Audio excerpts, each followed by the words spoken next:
Hey guys, welcome back to the garage. I'm Damien and this is the Binder Builder.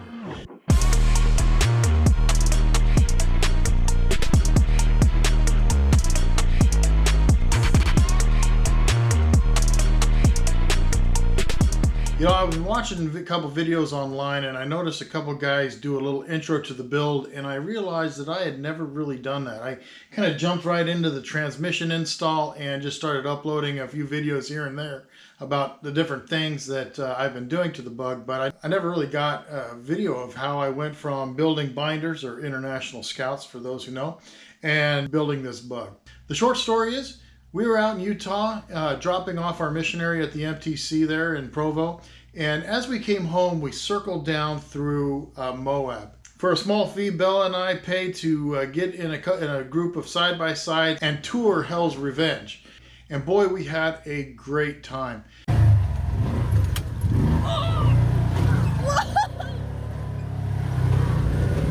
We started thinking about and brainstorming what we could do, what we could build, what we could buy.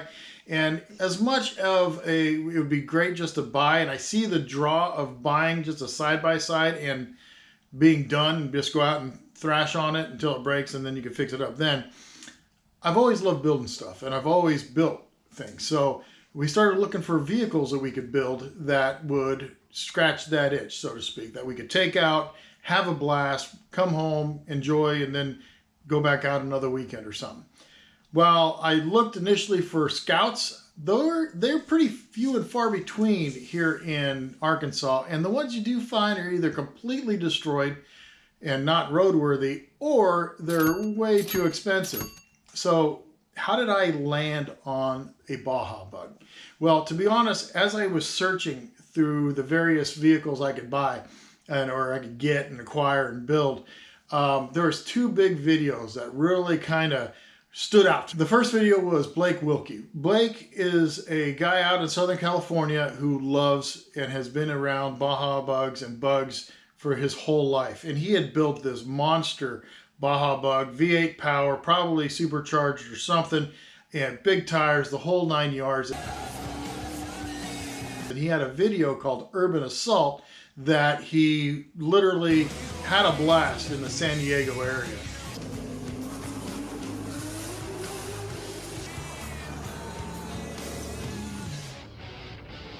And man, when I saw that, I thought, whoa, that's impressive. It was a second video I saw.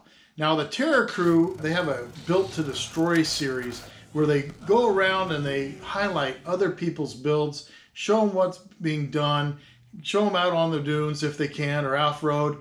And they had taken the time to go to this one particular guy's house. We're over here with Evan. He's going to take us through his Baja Bug. And what caught my attention, it was like V6 powered Baja Bug. And I thought to myself, ooh, V6 power, that will be a little bit of an upgrade over stock. So I took a look. Now, this bug was built by Evan LS55. And he had basically bought this bug way back when, and over the years had slowly converted it and modified it and built this thing up to quite an impressive little bug in his own garage. What I liked about it is he had the Honda V6 in the back, which gave plenty of power, a bus trans to handle that power, and then he also did what I was really looking forward to, was a A-arm front suspension. This is a pretty special front kit. It's from Nichols Fabrication from Arizona. And I love the way he just kind of put it together and the way it was presented in that video.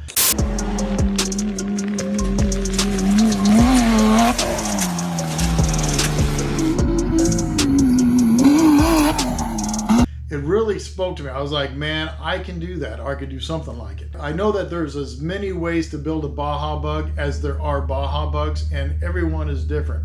But as far as inspiration goes, to see Evan ripping through the desert,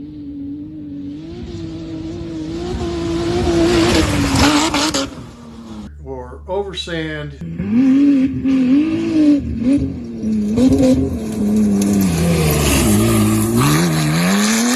through the whoops,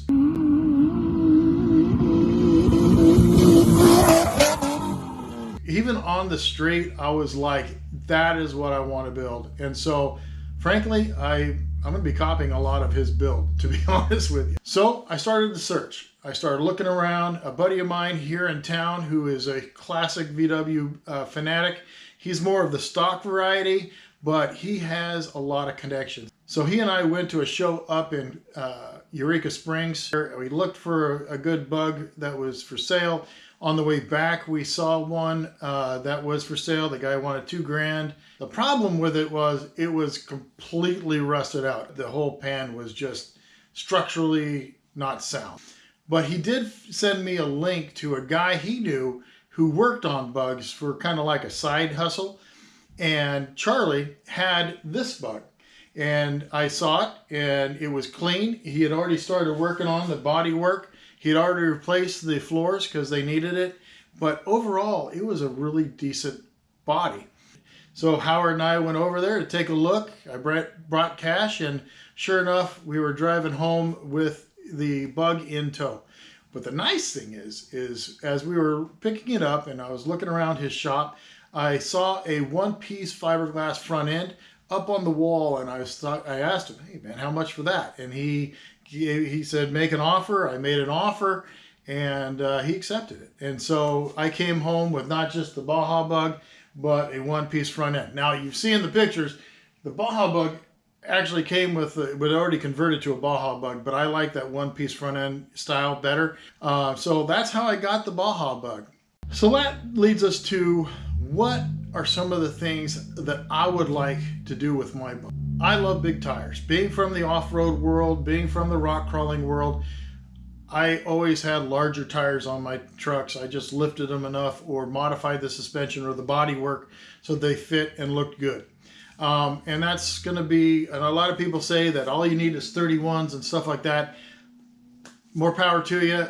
The bug is going to have 35s. Well, I love the look, and if you look at the stance of how I got the bug from Charlie, the 31s and 29s look pretty good. But I saw a couple pictures online. I saw a couple of bugs with 35s, and I thought that's the look. That's the look and the stance I want to go for. So I'm looking for a 35 1050 with a 15-inch. The second thing is I'm going to copy Evan completely with the front suspension. Does that mean I'm going to get a Nicholas Fab kit? I was talking to my wife about getting one of the kits, and she said, knowing that I like building things, she said, would you have more fun building it or buying it? And she had me there, man. She had me there. So I'm be building my own A-arm kit. If I totally screw it up, this is my first high-speed A-arm two-wheel drive build ever in my life. Well, other than street cars, but those don't count. Will I screw it up? Don't know, but I won't know until I try. So I'm going to give it a shot, see what happens. I could always tear everything off and put a Nick Fab kit on there. I know they work really well. So hats off to Nick Fab and to Evan for awesome builds and awesome products. I'm just going to try it first, see what happens. That also means, of course, I'm going to have coilovers up front and some coilovers in the back, maybe some bypasses as well. We'll see how the budget works out. So the overall theme of the build is going to be extreme, but refined. I don't know how else to put it. I don't want it to look Mad Maxy. Don't get me wrong. I love the Mad Max Beyond Thunderdome, but the rigs in there, while look tough and mean and scary, I'm more looking for something more refined. Something that looks formidable and extreme, but that really is clean and nice to look at. Mind you, I haven't welded in over a decade, so we'll see how well my skills are. The fourth thing I wanted to talk about was the power plant. Again, I'm going to follow what Evan has done. I'm going to use a J30A Honda V6. That's a 3-liter V6 out of like an Accord or a CL or one of the minivans. They have those as well. It'll give me about 210 to 250 horsepower. It's totally standalone. Why am I going with that instead of like a 3.2 or 3.5, especially the 3.5? Because I don't want to blow up transmissions. The trans will be a bus trans just like Evan used. I'll be using the 091 with full Weddell interior or Weddell gears. He's got a 002 bus trans with, again, Weddell interior. and those seem to be holding up to the 3-liter power. As far as the insides, I would really love to make it a 3-seater, but I'll be honest with you, starting to relent on that, or back off of that. It might just be a 2-seater. We'll see. 7th, I want it to be roadworthy. I drive about an hour to work. Here in Arkansas, we drive a lot. It's very common. And so I drive about 67 miles away. Most of it is freeway. And I would love to be able to drive the Bug to work. So roadworthiness is a huge thing for me, as well as just be able to drive around town, drop the daughter off at school, cruise to the drive-through, you know, stuff like that. 8, I would like to have a full interior. Now, I know most Baja Bugs are pretty raw and simplistic. What I mean by a full interior, I want nice seats. I want a full dash. I've actually got a new dash pad for it. I'm going to have sound deadening in there. I'm going to have a full stereo system. I think I got an 8-speaker stereo system ready to go in with amps and stuff. I'd like to have maybe even a carpet kit. I know my wife, for example, is pushing for an AC unit because here in Arkansas, the heat gets, they label it as oppressive. So having an air conditioner would be super nice. That's where having a decent Honda motor with AC bracketry available fairly inexpensively will help out a ton. And last but not least, I know this is going to sound really silly, but I haven't had off-road lights since my first Scout. And it'd be nice to have a nice set of off-road lights. Again, I also work in the middle of the night. So as I drive to work with this thing, I would love for just be able to turn on the lights and be able to light the way for miles. I literally see deer and big game almost every night. So it'd be nice to be able to light up those ditches, light up the highway, and not hit anything. Anyway, those are the parts and ideas that I have going for the Baja Bug. If you would like to follow along with this build, I would love to see you guys on my next video. And yeah, just subscribe, hit the like button. I'm Damien. This is the Binder Builder. I'll see you on the next one.